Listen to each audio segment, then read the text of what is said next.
Hollywood fears this story for a reason that's unimaginably stupid. Brandon Lee literally died for our sins. He got shot on set.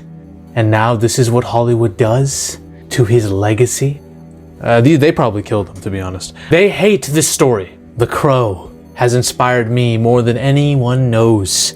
Okay, this is one of the heroes that inspired me to be a vigilante and fight people on the streets, for real, and fight Hollywood. It was him, V from V for Vendetta, and of course Daredevil, my favorite Marvel superhero of all time. Those are the three. That's the holy trinity for me. And then some people think I was inspired by the Gimp from Pulp Fiction as well. That is a fallacy. I resent that implication completely. That is false. And I think I'm going to probably change my mask, or something needs to change, because I need to kill this idea that people have of me. All right, now, why would Hollywood hate The Crow? And why would Hollywood want to change it? Well, most people say either it's because money or woke, right? Woke. Everyone's on the anti-woke train now, right? That's what people love to hate. That's the boogeyman of Hollywood, according to many, many people. False. I would think the money is probably a bigger problem. There's one fundamental issue, though. Hollywood hates sincerity. They despise sincerity in all forms. Okay? Here, let's take a look at something. Let's take a look at the original Spider-Man trilogy, Sam Raimi's trilogy, and Lord of the Rings trilogy, okay? These are what you call sincere films. Some people would say, oh God, that's cheesy. That dialogue is cheesy. Why is it so... Modern audiences would look at these movies and say, oh, well, why there's something corny about them. No, they're just very sincere.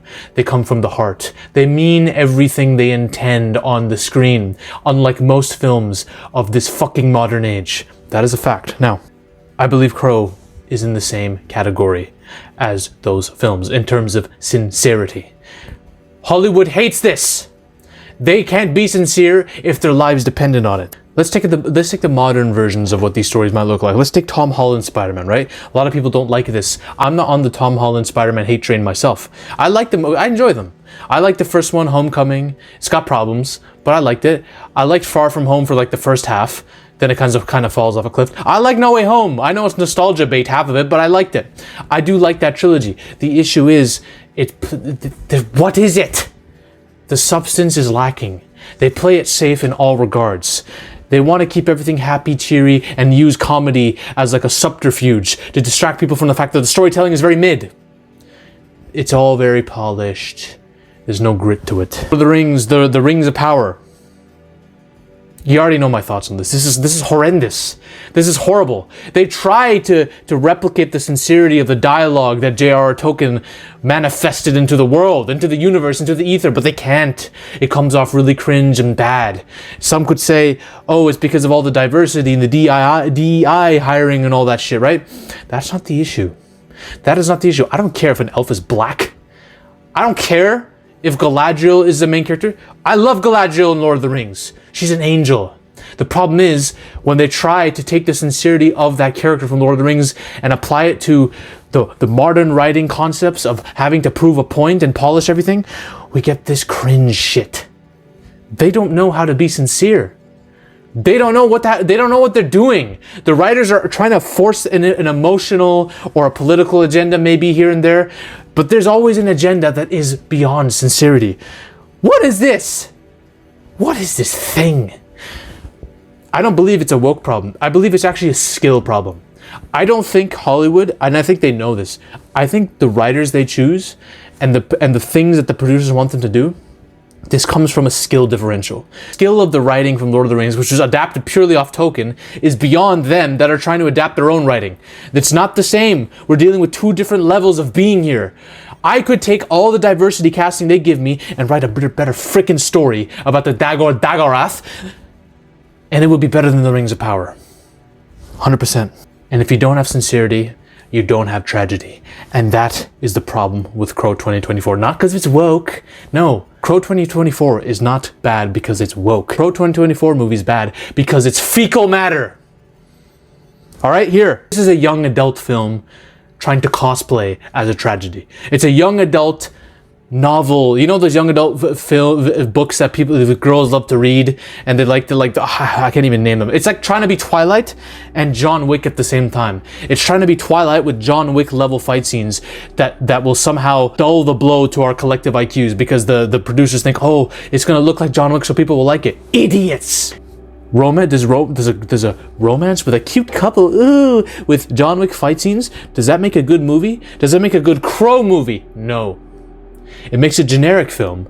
Crow should be anything but generic. The Crow is a tragedy. The Crow is a tragedy. The goddamn writer lost his wife to a drunk driver moron, and then he took out his anger on the world through the pen on the paper and created a masterpiece in the Crow comic book. Like, what are we doing? You're not gonna make that into some young adult nonsense, all right? Is The Crow overrated? Has it aged well since it came out? Well, there are aspects of it that people say, oh, this hasn't aged well. The villains are paper thin at best, right? The story isn't anything groundbreaking. It's a typical revenge film. The action isn't anything crazy. But this movie is a tragedy perfectly adapted from the comic book, the graphic novel, to film. It had one job. Take the source material, adapt it to film. The movie was about to be black and white before the producers said no. This film might be one of the most perfect adaptations of a graphic novel ever. That's all it needed to do. All right? It didn't need to force a random writer's chip on the shoulder into the story. No agendas, none of that bullshit. We're just adapting a pure tragedy. This is a variant in the data of superhero film. It developed a cult following and an emotional core that was so strong that Hollywood hates it, because Hollywood knows they can't replicate it.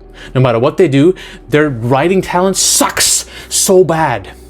I would solo every writing team of every production. I don't give a shit.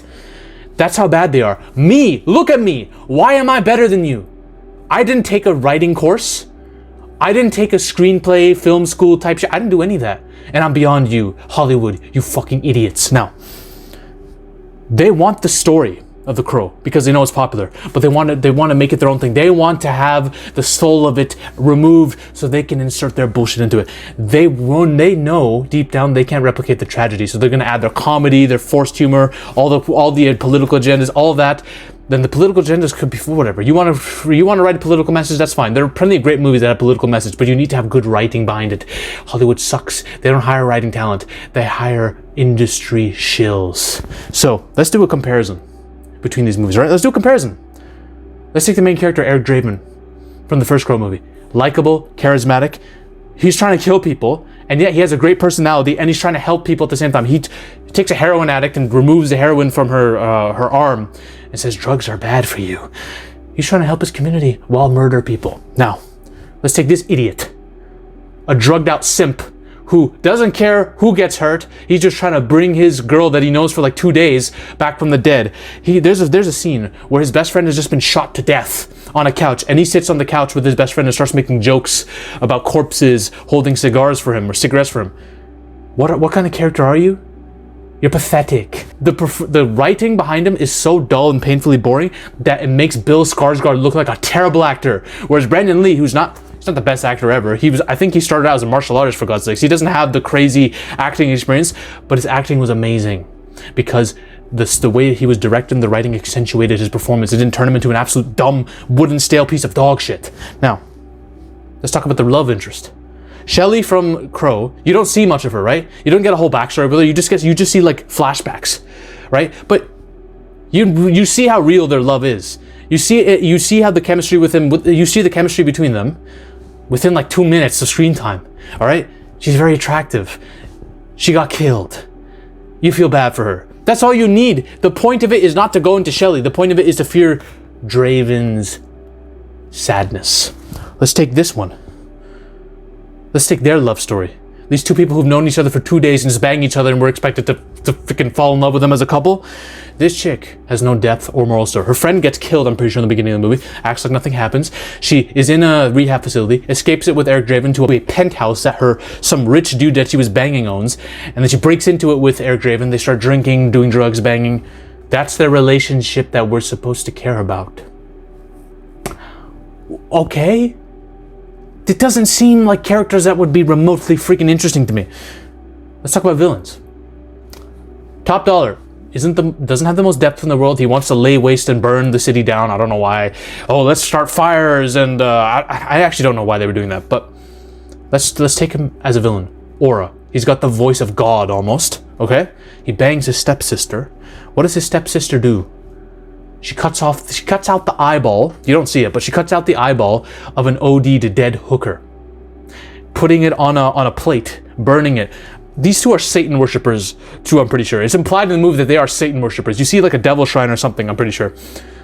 These are fucked up evil people. But there's so much charisma in this villain that you don't care that there's no depth to him. You just be like, yeah, this guy's a damn cool villain. He's a damn cool character. Let's take the villain of the Crow reboot.